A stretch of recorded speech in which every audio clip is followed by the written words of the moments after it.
Welcome, everyone, to the Rants About Humanity podcast. Today, I have Ryan Otis as a guest. Ryan is a psychonaut, YouTuber, and host of the Naked Guru in Thailand podcast.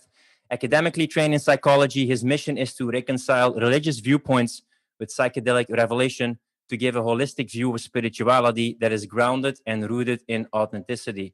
Love to have you on the podcast, man. It's a very interesting topic, and maybe I can delve into it. Like my craziest psychedelic experience was once when I took mushrooms in Amsterdam and I went to a sensory deprivation tank for 2 hours.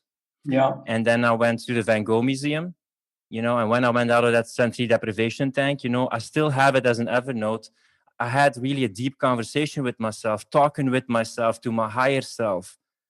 So much wisdom that was inside me when I was willing to ask those questions. And also what it has shown me is that what you feel influences what you see, and what you see influences what you feel and perceive. So that interaction between your worldview and the feedback, this is something I call it like pearls of perception that I took away from those moments as a data of myself that showed me like that consciousness and that way of perception and how that influences your view of reality that manifests.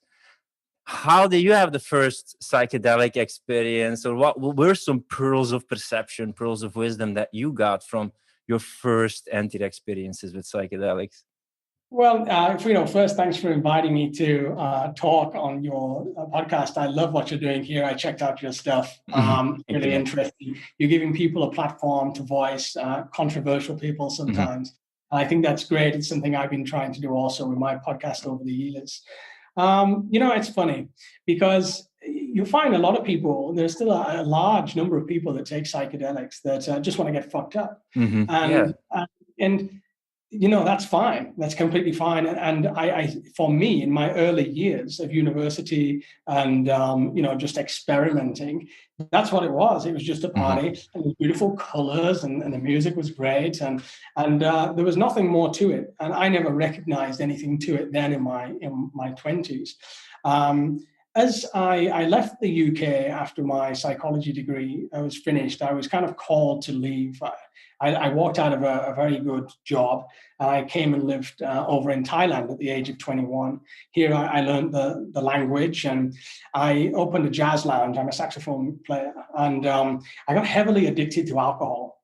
So my relationship with alcohol was, now I recognize it was a kind of low-level spiritual search. But at the time, it was killing me for a number of years.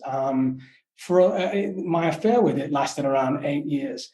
And the first 4 were just a fantastic party, having your own bar and having some great times and playing with some fantastic musicians. Amazing times of my life. But the last 4, it got me. And it got me, it almost took me over and almost possessed me. They call them spirits for a reason. I was right on the edge of death. My liver was nearly cirrhosed. I mean, it was getting pretty bad. I was twice my current weight. And I was very depressed and somewhat suicidal. I was ready to die and really, really on the edge. And but my life on the outside, people would think, wow, this guy's rock and roll. Like every single night I'm on stage in front of hundreds of people. Financially, I was doing well for a young guy. I mean, I'm only 32 now, 33. I was doing very well, but on the inside, dying. And one day in Cambodia in a villa, some friends brought some LSD, and we thought we're just going to get messed up. And I'd been drinking all day and all the previous nights. My plan was to kind of burn out, just fuck the world. I'm out of here. And we did the LSD, and then boom, everything clicked for me. All my psychological research, and psychology has been something throughout my life I've continued to read, particularly Carl Jung. All of that slotted into place with my learning of Asian religions, because I've been over in Thailand, learned about Buddhism, learned about Hinduism. The LSD experience took me into a place where I'd never done when I was just partying, and it doesn't seem to do for everybody. I still have friends that don't understand what I'm talking about when I talk about this. And it took me into a place of where everything became clear of what the religions which at the time I was a hardcore atheist. But through that atheism, I'd learned so much about religions because I was so anti-religion, that I had all this information in my head running around. LSD, that particular experience, showed me what it was that Jesus was talking about, what it was that Buddha was talking about, what the Hindus talk about when they talk about the self. When you were just saying on your mushrooms, you could have a conversation with yourself. Well, this is something in Hinduism that's been going. Yeah, one of the things that I notice when I take LSD or mushrooms, it's the only things that I take like once in a while because I feel I take something away from it. When I took other drugs in the past, it was fleeing. It was like, how was it? Man, I was fucked up. And some people tell me what I did the next day, but I don't take something away with it. But that interconnectedness of things, of your view, your place in the world, other people, your relationship with those things, that is something that really get like highlighted when I take LSD or mushrooms. Yeah, so you see the interconnectivity of things, the oneness of things, the unity of things, the underlying unification, and I think that many of our community now know what I'm talking about. This is not revelation. It's people are taking ayahuasca to heal. People are taking LSD to heal, and I think what happened and what happens to a lot of people is who I thought I was died, and what was left was a deeper of who I really was. So the Ryan I thought I was, the identity I thought I was, that was on a low-level spiritual search through alcohol, was gone. And I was healed because I no longer needed the alcohol to kind of reconcile my trauma or my attachment to who I thought I was. That Ryan who was sitting there, who was like in a low vibration state, alcohol, like almost close to that, etc. Could you describe a bit that dialogue, those questions that you had in that moment? Because now you speed it up a little too late. I found the answer, but I'm wondering, like, what conversation did you have with that Ryan that was sitting there, which was wasting his life and addicted to alcohol? What happened specifically at that moment? So you mean pre LSD? Yeah, because you took that LSD, and then what conversation did you had with that Ryan that was sitting there? Because unless you Eckhart Tolle, it's not I sat on a bench, I became enlightened, and that was it, right? Like what did that Ryan who was sitting there, who was addicted to alcohol, was like facing, or what questions or story did he dissect at that moment? It's funny when you're rooted deeply within who you think you are. And your character and your story, you don't see much beyond it. You don't realize there's a deeper perspective or a higher vibrational consciousness that you can look from. You're very much deep within your story. And my story was that we live in a material reality, and all religions are complete nonsense. It's just airy-fairy stuff. I was very Richard Dawkins-esque. I was very Christopher Hitchens-esque. I would argue to the moon with you if you tried to preach your religion to me. And I was living in that material universe. Then, and within that, when you die, you die. Everything has no end. There is no rebirth. There is no the self replicating itself to infinity. None of that is there. And so you're limited by your belief systems. And those belief systems are who you think you are. I think I'm this person, and I think reality is this. Now, this psychedelic, when it works, I must think maybe it chooses you in some way, but when it works efficiently, you're kind of, from my understanding, you're initiating the death rebirth process while in one form. I mean, there's a lot of evidence now for reincarnation. I believe that you go to the underworld in the Jungian way, right? Rescuing the dead father, facing your fears, rewriting the story, and then coming out of the shadows. Exactly. And Jung's underworld is what he would also refer to as the collective unconscious, which is what you were just saying about interconnectivity. You're dying to who you thought you were, joining with who you really are, which in essence is the self, is God, is me, is you, and then coming back into this form. And that process can be done on an iterative process. So from the moment that happened and I begin to understood what the psychedelic was, it wasn't a drug, it was a doorway, or it was a tool in order to initiate this process. That's when my life turned around. And I began then talking to people like Rick Strassman, who wrote DMT, The Spirit Molecule. I started to reach out to different psychonauts, people that Stan Groff and serious people that I'd never read before, but came to find that they'd come to the same conclusion as I did. And then I continued over the past 5 years to initiate that death and rebirth process on 300 to 500 micrograms of LSD under controlled conditions, and then to try to kind of document what is that process, what is really going on here. And each time you can bring something a little bit more back to start to get a fuller picture of what may be happening. And then you can cross-reference your research with people like Stan Grof or Ram Dass or Alan Watts or all of the greats, Terence McKenna.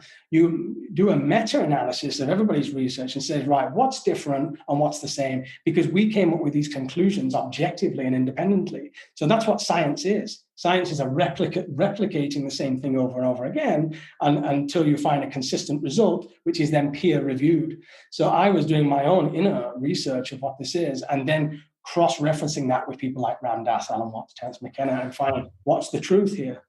Are these things portals of perception and they open it? Or we have a society or other things in society that block those innate doors in ourselves? I think that the psychedelic are doorways, but there are other doorways. So there are things like deep trauma can have an elastic effect on the being that believes.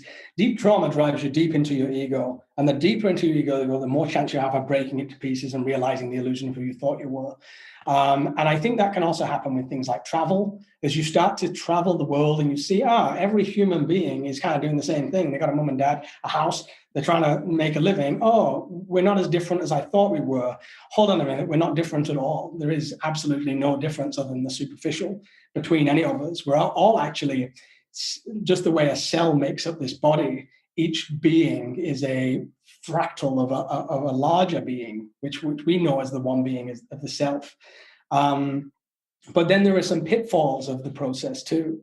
Because that's something that I noticed, like in the spiritual community sometimes, like I describe it in 3 stages. Some people take drugs in a general way to numb themselves, to escape, escape maybe to get away from themselves. And other people can also get addicted to these drugs. They have no stability in themselves. They keep on fleeing from themselves, and they think like, I'm finding myself. That's a bit the difference also in language between I'm searching myself, I'm fleeing, I'm escaping, then discovering. You can still find something, but it comes from a place of wonder. Let's see what this is like. But there's like a stable self. And I met this a lot in the spiritual community, that they go from spiritual practice to spiritual practice or for drug to drug without any stable system. So there's also something stable within oneself that one needs to hook into, because else you can be lost in the search for that consciousness that we are, that connectedness that we are, that is always there. But that kind of balance in between exploring it and not getting hooked on it. How do you look at it? Exactly. And it's an important point that I think I'm hearing more and more in the community as well, is how do you ground it?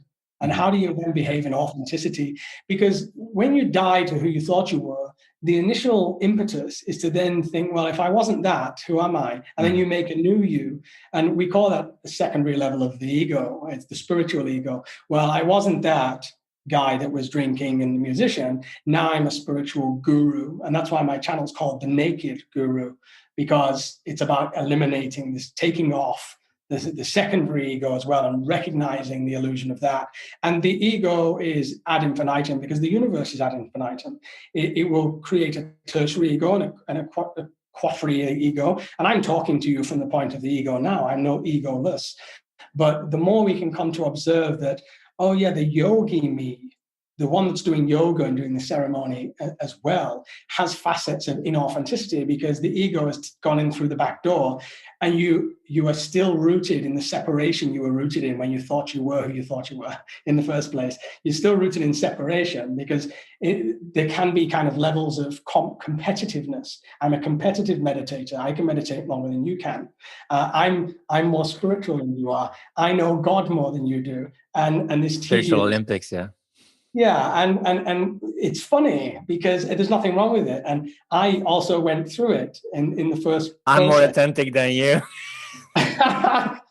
That's where we're at now. I'm more authentic than you are. I mean, look, I'm highlighting this, so ergo I must be more authentic, right? And it's tricky, and it's tricky. And psychedelics at some point are not going to help solve this if we're not integrating. And we hear it again and again.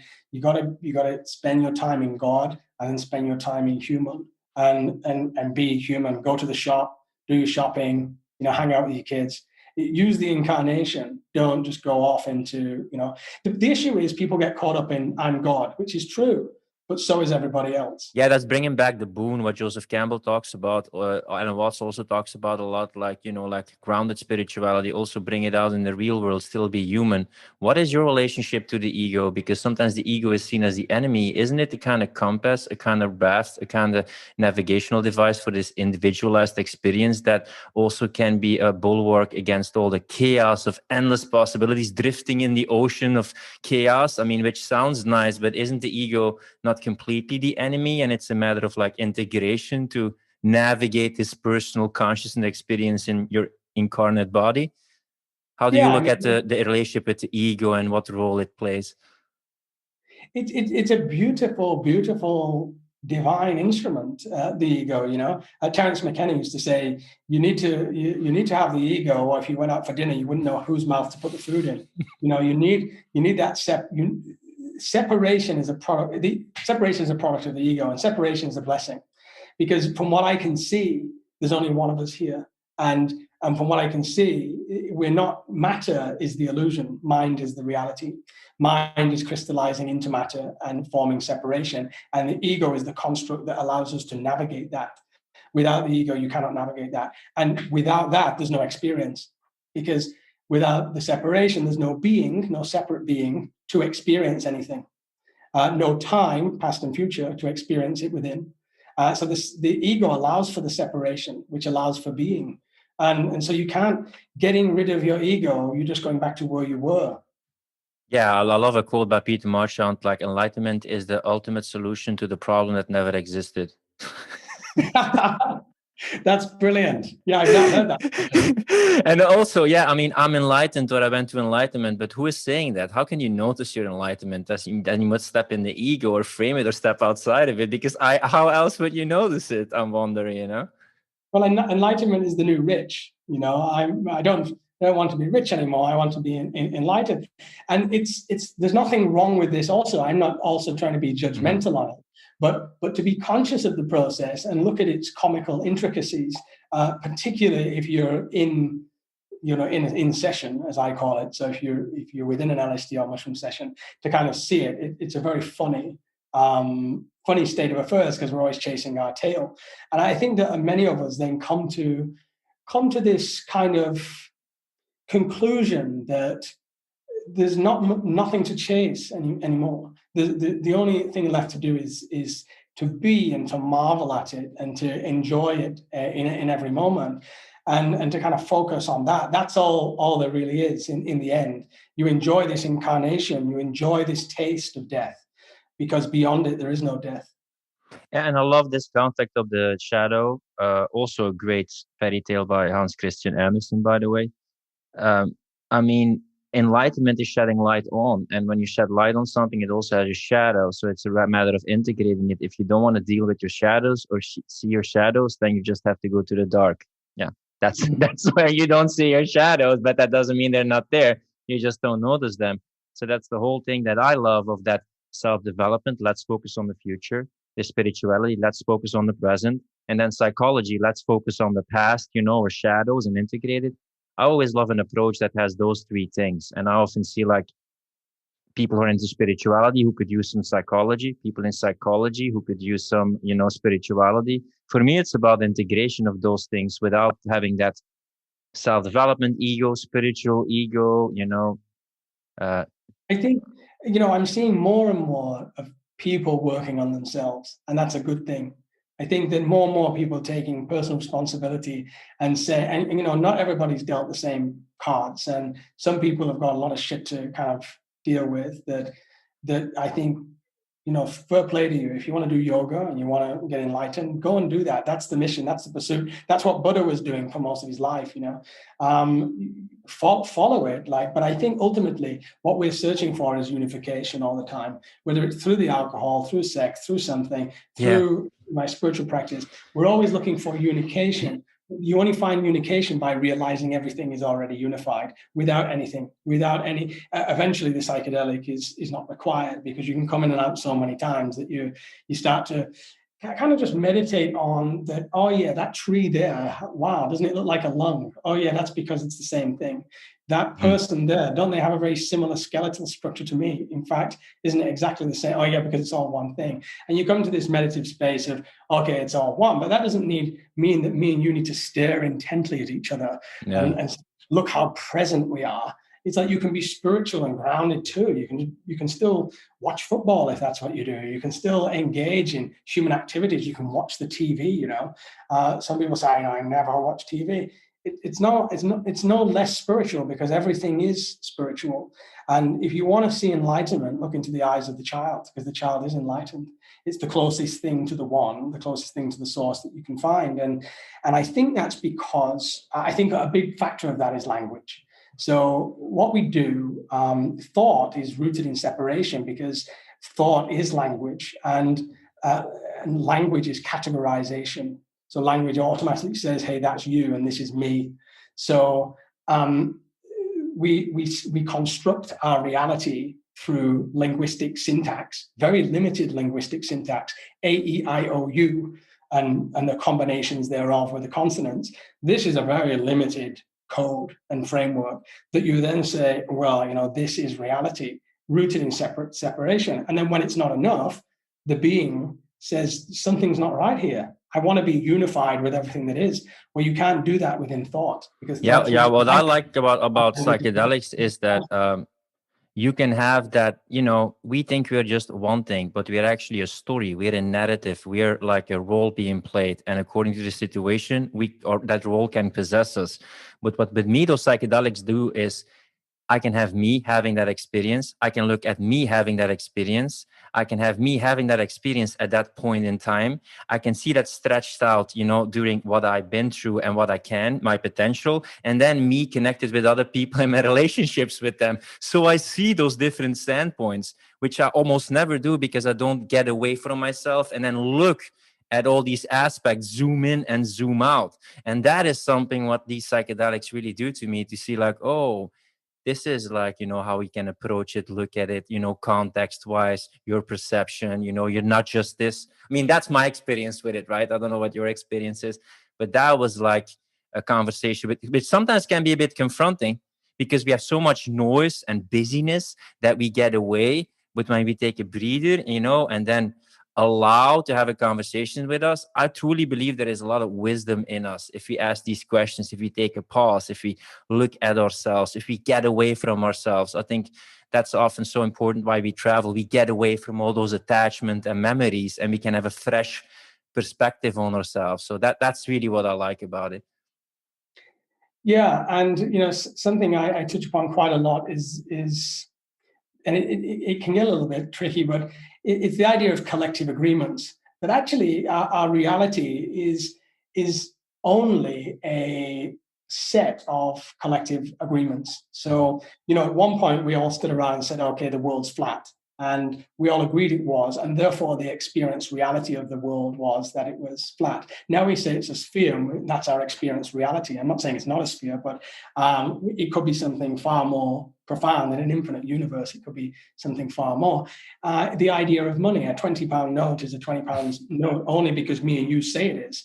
If I go to the tribe in Africa and say, hey, can I buy your pig? And I give them a £20 note, they're going to say, well, what the hell is that? The £20 note doesn't actually exist outside of the collective agreement of what it is. We're seeing this with cryptocurrency now. Cryptocurrency have no inherent value, but neither does fiat money. But through a collective agreement of each one of us as nodes in the wider Gaian mind, or the universal mind, or what I would call God, but I don't like to use that word, but it's the same thing. We decide together a collective co-creation of what that reality is. And one day there won't be a £20 note. There are no £20 notes on Saturn. There is no past and future on Saturn because there's no population there to say there is.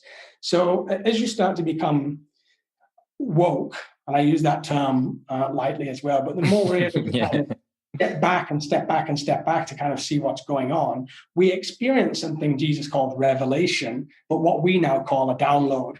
And through receiving more and more of that, you can start to see collective agreement. Oh, yeah, we're all behaving like, here's the shopkeeper. I'm the shopkeeper. What can I do for you today? I'm the customer, playing the role of customer. We act in that way. And what you were just saying then is when you travel and you see this wider view, you're starting to see the connections and the collective agreements that we're all a part of. And soon you'll find yourself not part of those collective agreements. Like, I'm not English. When I left England, I was very English. Now I realize that's a nonsense, complete nonsense. Like, this is just an area of a planet within a universe. There is no such thing. And so I think what becoming conscious is not just becoming calm and kind of meditative. I think it's also understanding ignorance and overcoming ignorance and illusion, which is becoming more aware of collective agreements, which is what the Hindus have said forever. Yeah, I learned a lot about Maya this year because you did psychology. I did sociology. People see that technology advanced a lot, Wi-Fi, etc., faster, etc. We have a lot of wisdom in psychology and sociology, but what I've realized, and people can look up the Tavistock Institute or other organizations or MK Ultra, what they did is they did a lot of research about trauma, a lot of things about fear, a lot of things about propaganda. Look up Edward Bernays, the nephew of Freud, who was the grandfather of propaganda, and realized that a lot of people, their behavior is based on irrational things, and he used them to get votes for politicians or have people buy. But they're not being used by the mainstream things, even these things with like psychedelics. But we have so many things that could help people connect, get insight, not just on fear, polarization, get votes, have them consume. No, to get them together, to unite. But that is like almost secret wisdom. It's that we've been having psychological research for more than 100 years now, social research also, bystander effect, what makes people do heroic things. But they don't get into the forefront of every education to help people connect. So there's some people who use that to polarize, consume, set people up against each other. While when you take these drugs in a safe environment, it helps people connect. It helps people, get certain insights. But I see a lot of insights from psychological and sociological research not being used to the full benefit to connect people and help people. I mean, that's my perception from having a really deep dive into everything that's going on right now, and that collective agreement, that way how we see reality, that there is vast wisdom with so many things, religion, archetypes, fairy tales, psychology, sociology, but it often is not being used, especially by politicians, media, to actually help people and help them connect with each other. Well, I think also this is because the way on an individual level one has an individual ego, it can be very resistant to this kind of thing, this kind of open-mindedness. It can be resistant because this is the depth of who you think you are. If you do a large dose DMT or a significant LSD experience, your ego is going to be dissolved and die. And so the ego gets defensive and resists it. Now, the ego appears to us on many levels. There is one, which is the individual level, and then there is the collective ego on multiple levels. So you could say right-wing political party, left-wing political party.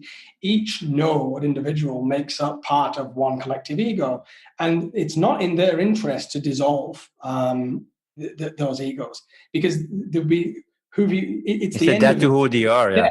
It's the death of left and right, because when you realize there is the left and right are like the left and right hemispheres of the brain. You're acting on left hemisphere. I mean, to simplify it, you're acting on right hemisphere. And then what reality is doing, or what God is doing, the mind of God, the mind of the cosmos, is it's using both sides against each other to find the middle way of the yin and yang. The same thing when I looked at it. I have a controversial post about the whole Israeli-Palestinian conflict, and I said, like, it's nonsense I stand for Israel, it's nonsense I stand for Palestine.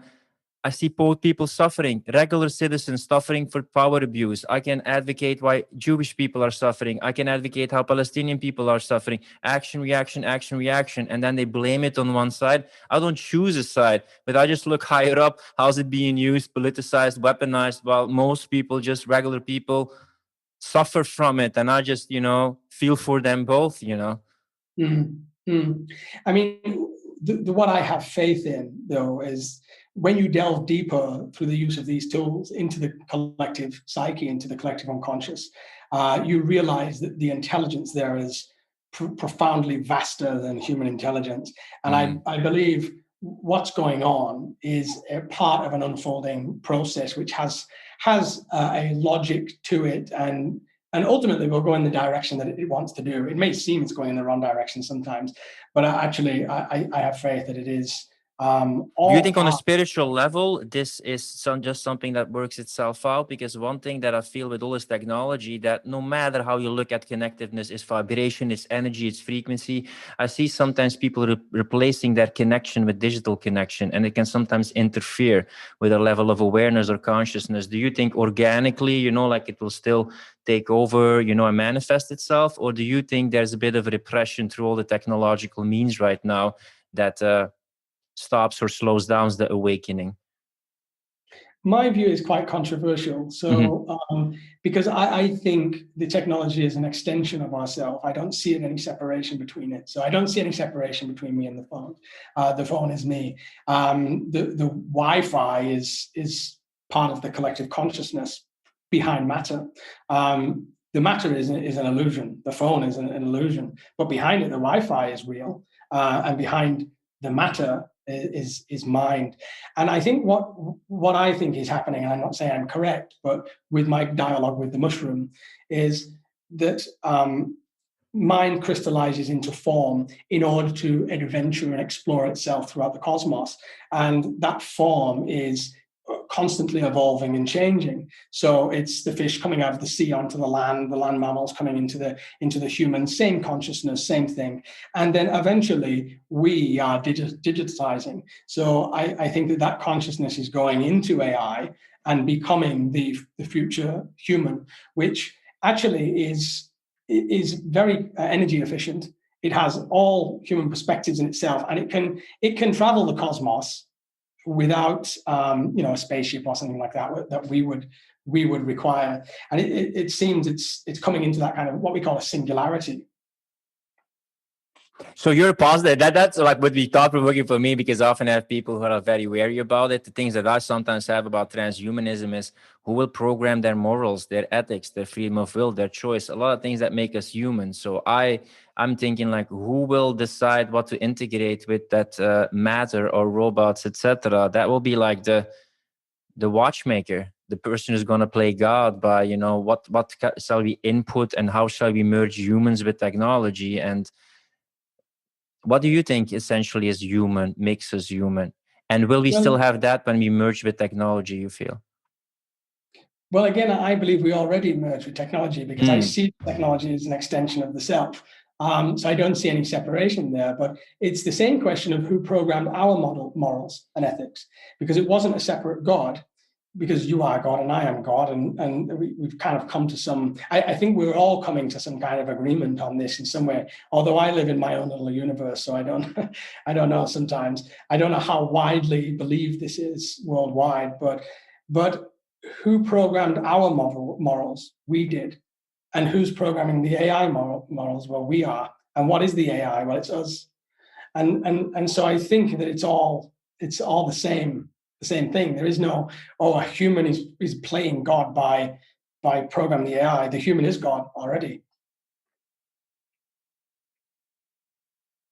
So what would you define as being essentially human? Like what makes us human? What separates us from other things and makes us, we're connected with everything, but what would you define as something essentially human?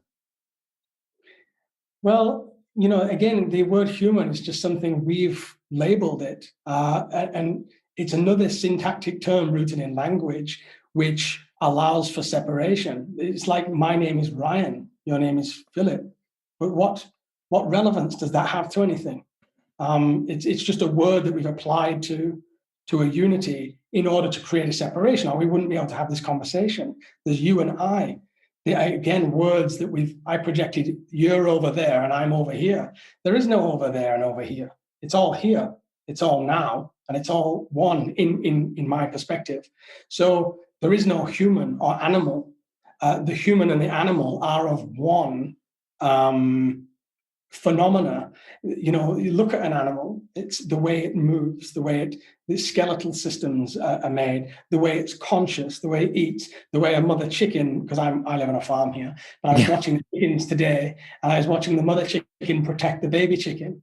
And I thought, wow, it's no different to us, because it is us. It's all one. So when I look around and I see the tree, my practice, especially these past 2 years, has just been to constantly have that in my mind, that although I call it a tree, it's not. Although we call it human, it's not. We are one and the same. And we can see that, with the way the veins run through the arms is how the tree is, how the bronchioles look is how the tree looks, how the cosmos looks is how the brain looks when we neural map it.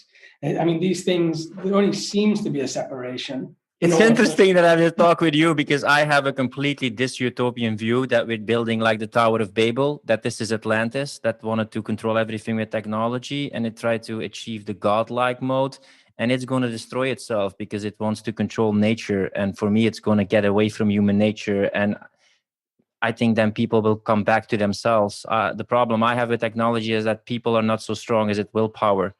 You can choose how you're going to use it, but it's almost like a temptation device, like a Pandora's box that, it has a lot of options, but then you open it, it's like, another hour wasted. So yeah, with meditation, you can learn how to integrate, but it's just interesting that you have another view of seeing it's an extension of ourselves. I also believe that the consciousness we have right now is also a reflection a bit of the human consciousness or collective consciousness.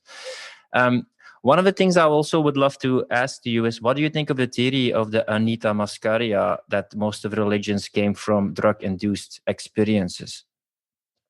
Amanita Muscaria is that mushroom, speckled red-white mushroom. Yeah, the beautiful red and white mushroom. And be careful you get the right one.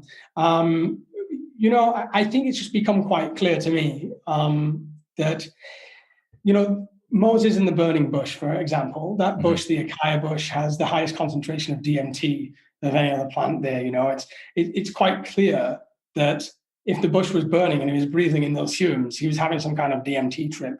Buddha is said to have died of eating wild mushrooms that were given to him. Sometimes it's translated as pig, but and so if anybody wants to check that, you will get that information too. But why was he eating wild mushrooms? It baffles me that someone could have gone through the whole life, when the mushroom grows, anywhere where there is a cow, anywhere where there's a water buffalo right behind me, could have gone their whole lives, especially someone like Buddha, that starved himself, that did all kinds of crazy shit in order to try and find enlightenment, that he wouldn't have tried one of those mushrooms while sitting under that Bodhi tree and getting enlightened.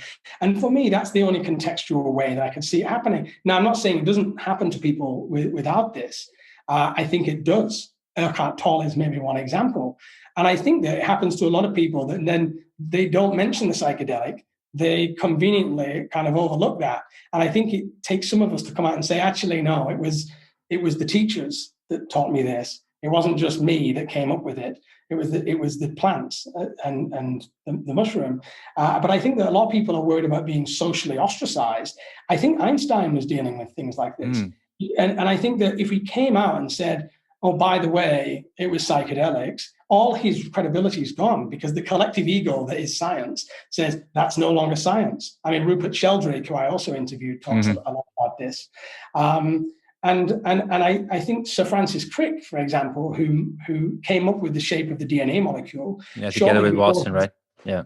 Yeah, shortly before his death, came out and said, sorry, I missed the fact that I was on LSD when I came up with that, with the double helix. And so I think that these things have played a part in all of this. And certainly you would understand the Hindu religion and the Christianity. What was Jesus talking about when he was talking about the Father?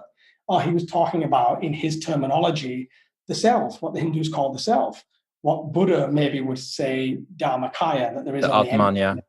Yeah. We got Atman for Hinduism, and then maybe Dharmakaya, the complete vast emptiness for Buddha. I mean, Hinduism and Buddhism practically agree on each other on everything but that. Hindus say it's the one self.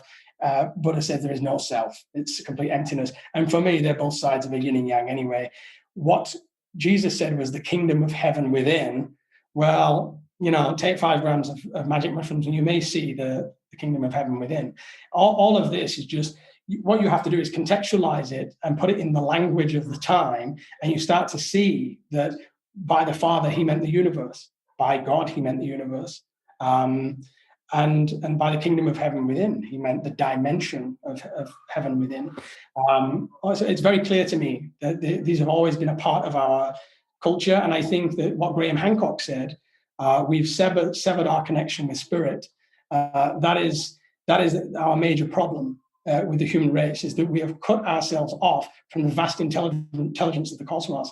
If you're not having some exposure to these plants, to where you come from, then you're going to live as if you're a separate nothing, and you're going to be ill, and you're going to be addicted, and you're going to be unhappy.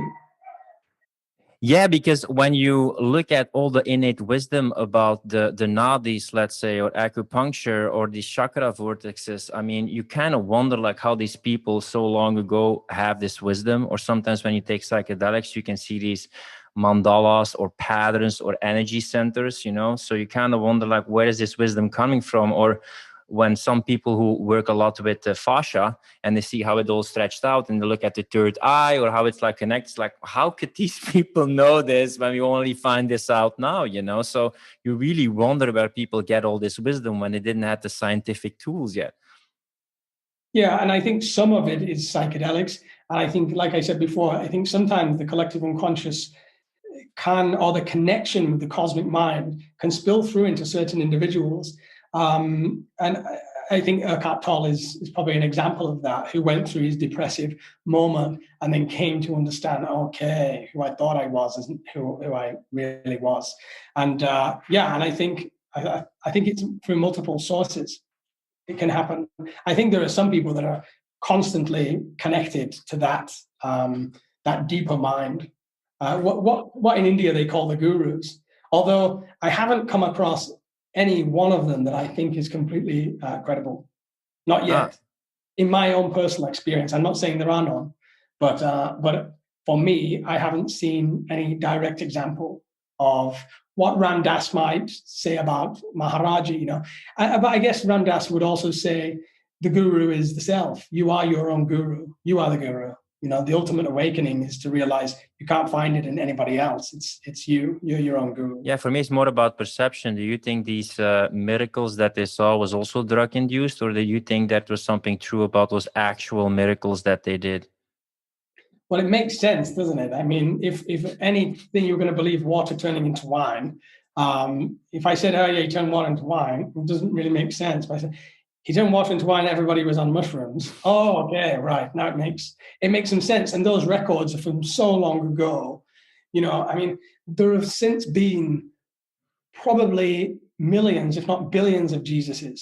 I mean, there's a Jesus happening right now. Somebody is doing 500 micrograms somewhere and having the same experience as Jesus had, and it'll finish and he'll come out and say, hey, everybody, guess what? We're all children of God. We're all connected. And that's happening all the time. So I don't know why we fixate so much on this.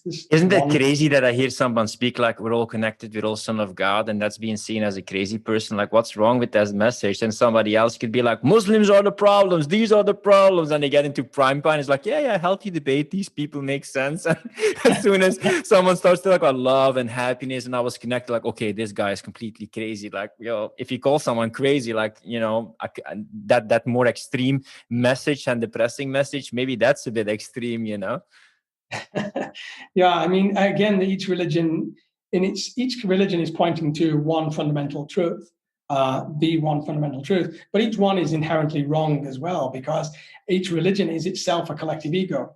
I am Ryan, I am Christianity. And when you lock yourself in the collective ego, you shadow yourself from all of the other viewpoints. You say my religion's right and yours is wrong, hence separation. When you come to study all the religions and say, oh, okay, now I see the common themes, you unify and you realize, yeah, everybody's your brother. And that's why the golden rule is the golden rule throughout all religions, is treat others how you want to be treated, because that's you. You know, you don't steal from your neighbor because you're stealing from yourself. Don't kill your neighbor, like, because you're killing yourself. Like, and that's the revelation all religions are trying to get to. And many people find that through religion. That's fine.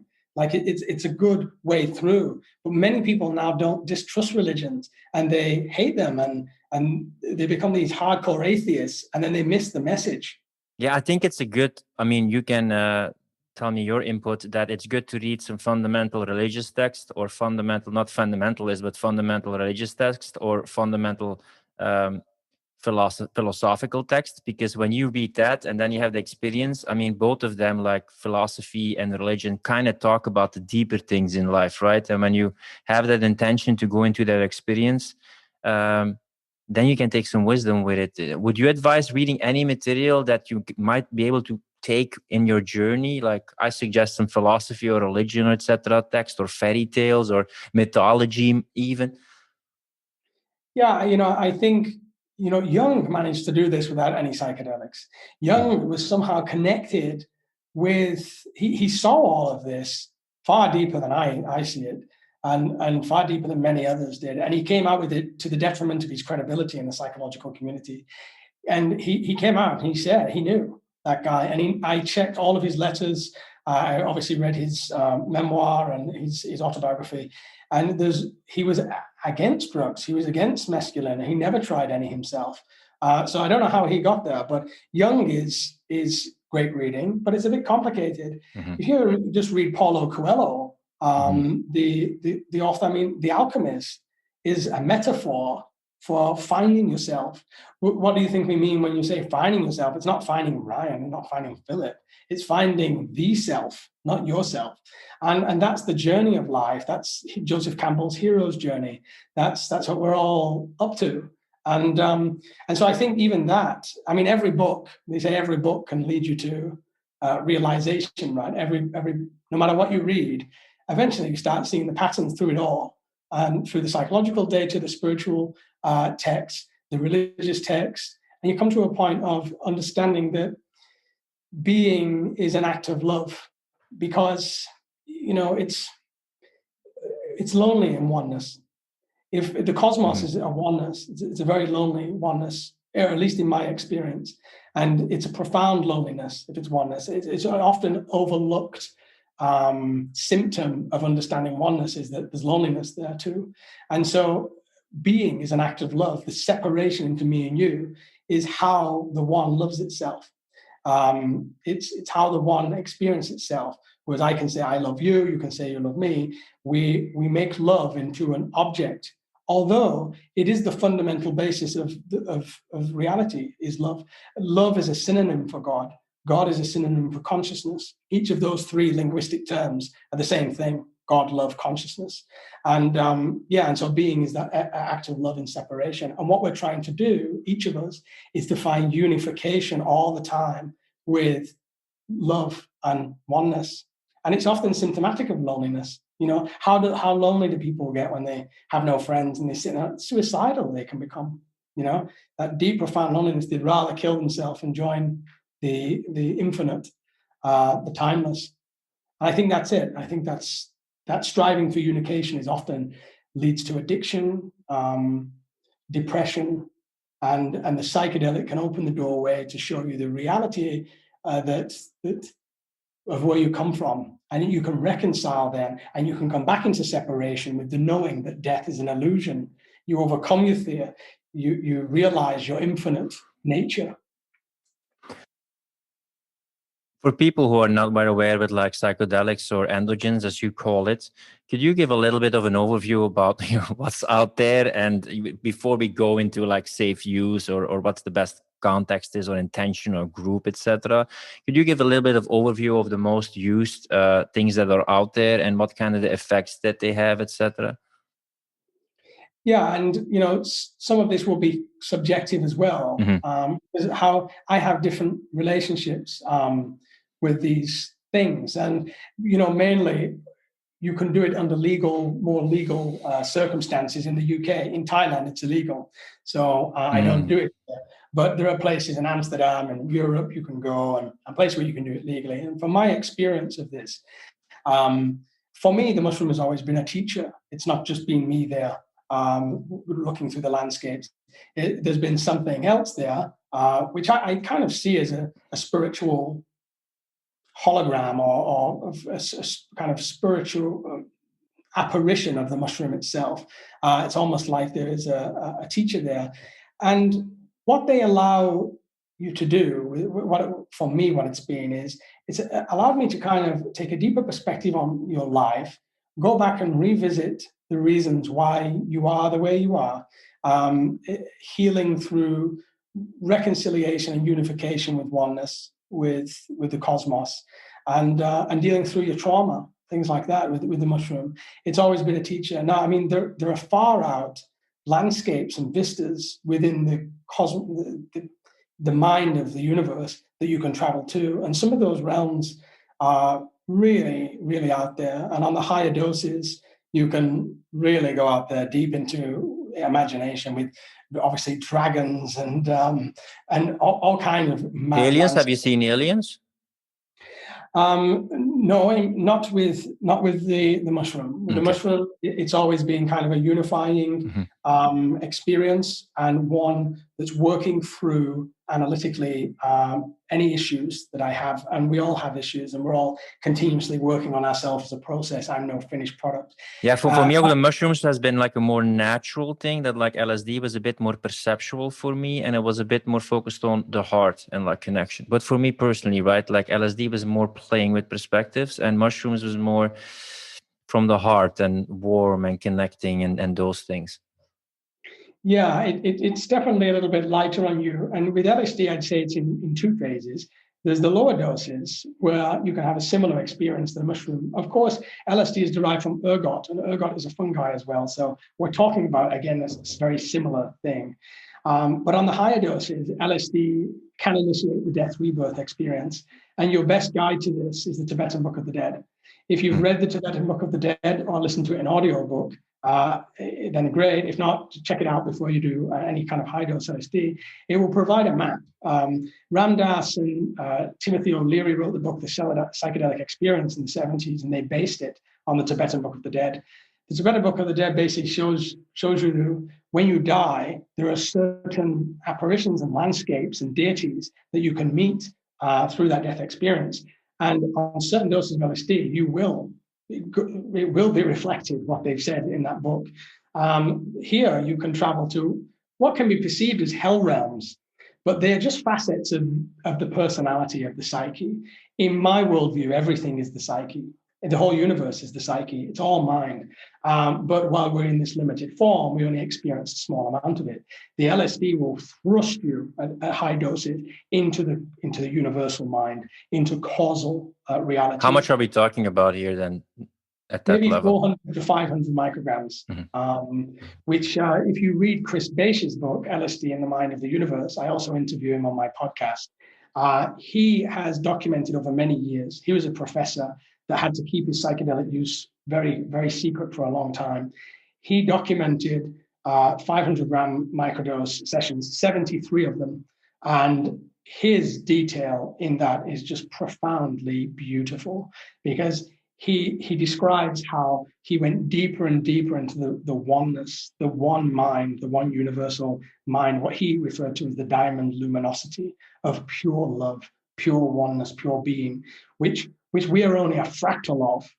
I don't know where we are, if we're at the edge or in the middle, I don't know, but we're only a fractal of it. The love that you can experience in this form is nothing in comparison to the love you experience in causal reality, deep within the mind of the cosmos.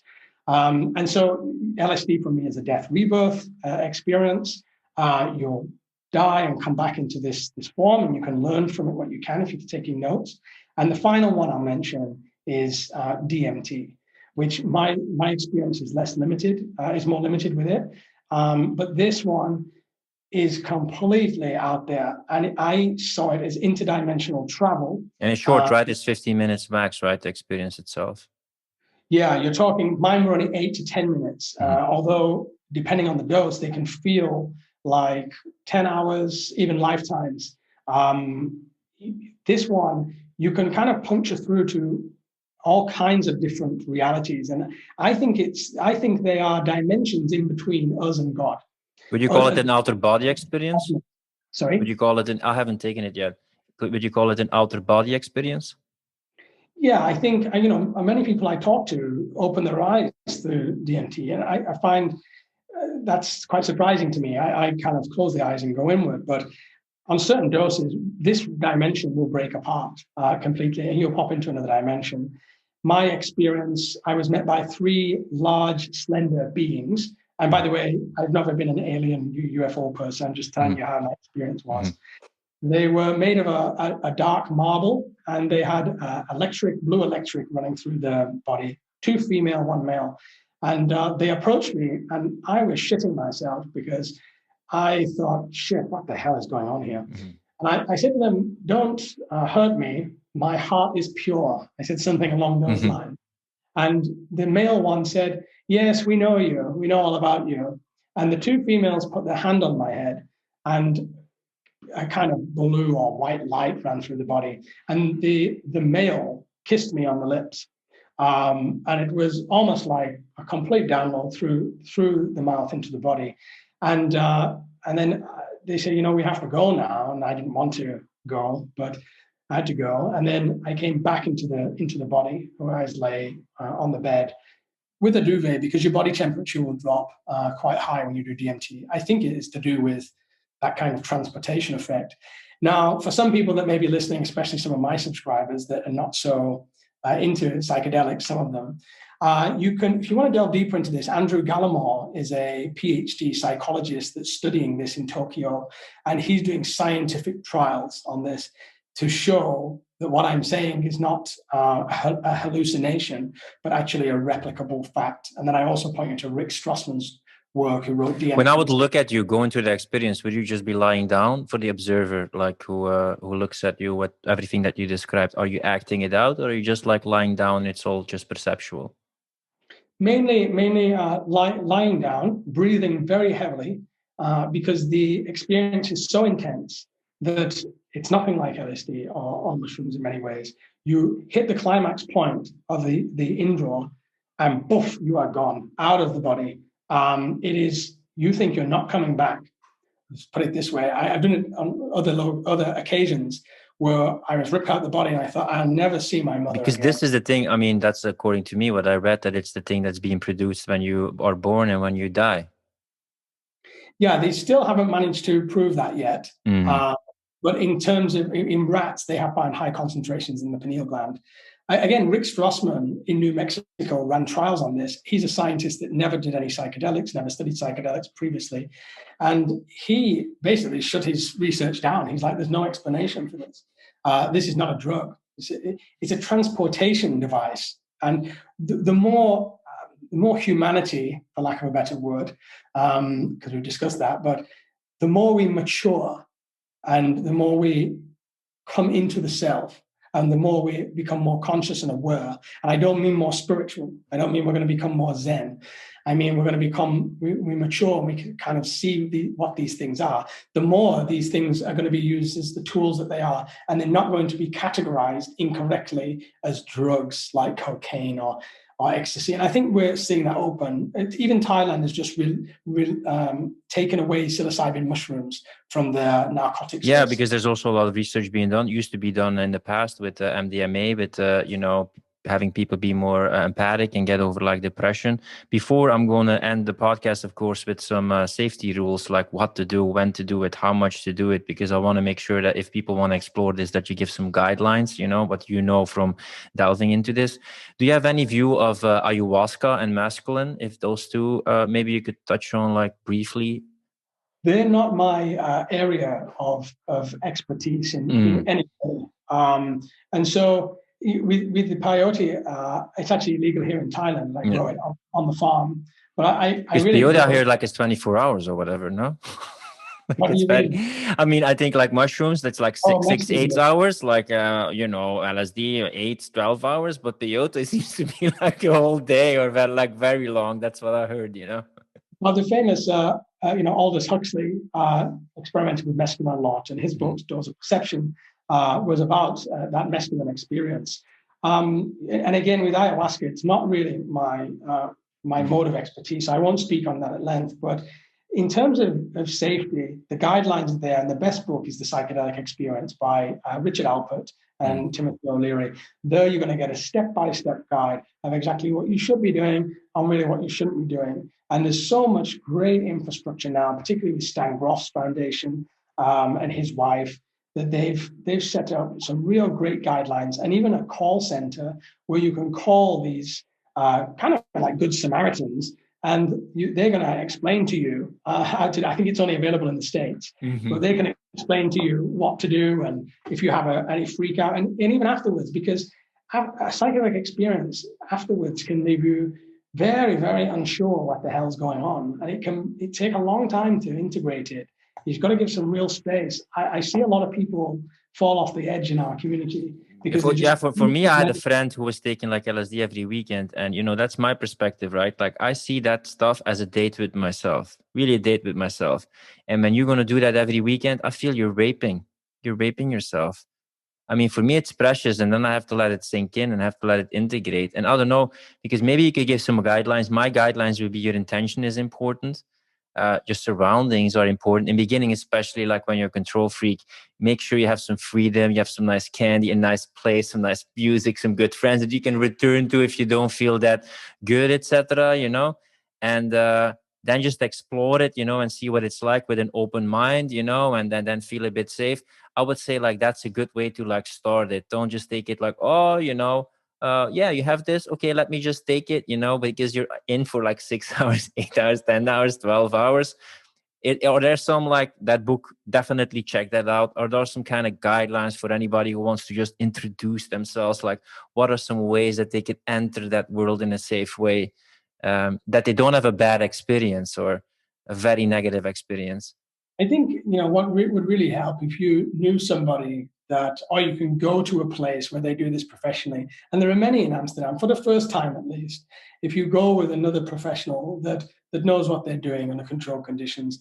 I recently administered to my mother for the first time, and we did it under a very calm, controlled environment, and I was there only as a supportive therapist. If I was required. The experience is a very unique and introvert experience. In fact, if you've got too many people around and distractions, you're not going to get the most out of something like an LSD experience, because you need to focus inward. In my experience, you need to focus inward. And distractions on the outside is going to distract you from that communication with the self, with the mind of the cosmos. I also think, obviously, never mix with anything else. It's you never mix with alcohol. You never mix with, in my opinion, and Timothy O'Leary would say the opposite. He used to say LSD is the plane and ganja is the pilot. For me, I would never mix it with marijuana. I think it intensifies it too much. And what the mushroom has taught me, and this may not go for everyone else, is that the weed can be a very clingy spirit, and it can really interfere with that process. And it's very ironic that so many of our community mix it. I mean, they must get something from it, but for me, it's a strictly no mix these two. Yeah, and what about these people who have like say that they have flashbacks or they become psychotic or they jump off an apartment building? Me personally, often they combine it with other drugs, and it's people who have a very psychological or psychiatric background. What are some precautions you would say there? Because as I said, I want people to do this like in a responsible way, read a lot about it, be mature about it.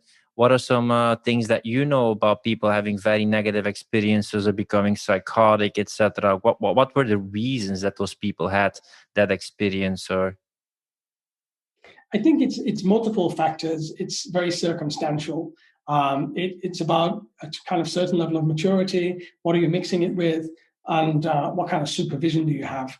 And so I really do think, for the first time, to be with an experienced psychonaut, or be in Amsterdam in a proper retreat, where you can, especially with the mushroom, it's being done now in ceremony all over, and more people are doing it.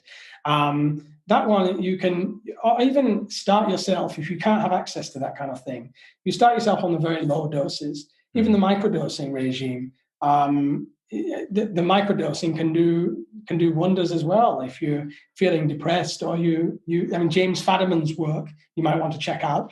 He recommends a subperceptual dose once every 3 days. So you have 1 day on, 2 days off. And that can give a nice introduction to start to understand what the psychedelic is. Because first and foremost, many of us don't know what it is. We think it's a drug. You really have to get acclimatized with it as a doorway into yourself. It's going to open. Psychedelic means mind opening. It's going to open your mind, and you acclimatize. Go very slowly. There's no rush. You have many lifetimes to do it. But at what times when you use it as a crutch do you have to drop the crutches? Because I can see like, oh yeah, just as any drug, like, oh, I have it, I feel better that way. I'm a better person when I take it this way. Even if you like microdose or keep on taking it, isn't there a certain point then that you're like dependent on it and you need those crutches to have that perception, or you tell yourself that story, and at that certain point it's best to like drop it, to say like, you meditate also to get better, but at a certain point when you bring it into real life, maybe you need less and less of that meditation as a medication, let's say, Yeah, I mean, Alan Watts talks at length at this, and he said the psychedelic is medicinal, not dietary. You take it as a medicine, you don't take it as a diet. I mean, that kind of goes with microdosing in some way. I think microdosing is very harmless and really helpful to people that are living in collective agreements that may not necessarily feed their soul. For instance, what I was talking about, with the customer and the shopkeeper, if you're working in the corporate world to those kind of collective agreements that the whole thing about life is to make money, chasing after something that doesn't really exist, then a microdosing regime will slowly help you break out of that. I mean, the problem is you may leave your job when you realize it's a complete illusion. You might just say, fuck this is not what I want. It's what I thought I wanted. And you kind of pull yourself out of that. I mean, there are some people in circumstances, single mothers working 2 jobs that need to pay their rent, that a microdose day is a breath of fresh air. And so I do agree, though, that psychedelics in high dose are medicinal, not dietary. I think Alan Watts also used to say, use it as a microscope. You don't keep your eye glued to the microscope the whole time. You take a look and then go away and study and then go and take another look. For me, I've come to judge by intuition. If I'm feeling depressed, or if I'm feeling like my addiction is calling me, I know that I'm yearning for unification, and I'm yearning for the next lesson. If I'm relaxed and I feel it's almost like a buzzing bliss of light in the body. It's still, there's no thinking. The heart feels very full. If I'm in that kind of state, I don't need psychedelics. I'm high. I'm high in the moment, in my being. But if that starts to drift, I'm feeling a disconnect, then I use it as a medicine to reconnect. And you kind of learn that intuitively by being burnt, because I've been burnt. There's times where I rush to it again and again and again, and it kicked the shit out of me. It's like it will kick your ass if you abuse it. It won't allow you to just keep dipping in if you're not integrating and learning the lessons along the way. And you come to treat it with such reverence and respect. Yeah. And to end on that is remembering what the psychedelic is, and ultimately what we're doing here. It's all an expression of love, and the psychedelic is a doorway to love. And if you can find a way to love everything in every moment, and you can find a way to love every being in every moment, even if they cut you off in line, or they do something that's shitty to you, or it's a parent that you're not happy with because she did this or he did that, if you can still make that phone call and still say, you know what, I don't like you, but I love you. That is what we're ultimately aiming for here, is to abide in love, to be an expression of love, and to give and receive it, together. And it really, with the vlog, I never talk about psychedelics in the vlog. There's no need to. My vlog is an artistic representation of, or at least I attempted to be an artistic representation of love. Sometimes I'm just talking about living in Thailand, but mainly I'm showing my relationship with my son, who is my guru. He's my biggest guru. He's a 2-year-old, and he pisses me off all the time. And he wants to play car all the time. But he is my teacher, and how can I remain in this moment with him playing that car? Like, it's a pure expression of God, a pure expression of love. And I find when I do it, I become it. And it's such a beautiful practice. And that's because I see him as me. I see him as God. And I'm there. And that's our connection is so strong through that. And that's what comes out in the vlog. And that's what so many people comment back to me. So for people who love this podcast and love what you do, where can they find out more about your vlog and everything that you do? Yeah, my vlog is The Naked Guru in Thailand. And the podcast is The Naked Guru Experience, available on Spotify. And yeah, I'm usually quite active through Facebook, which is where we met, right? Yeah. And as a last question, what is the story about the tattoo on your right arm?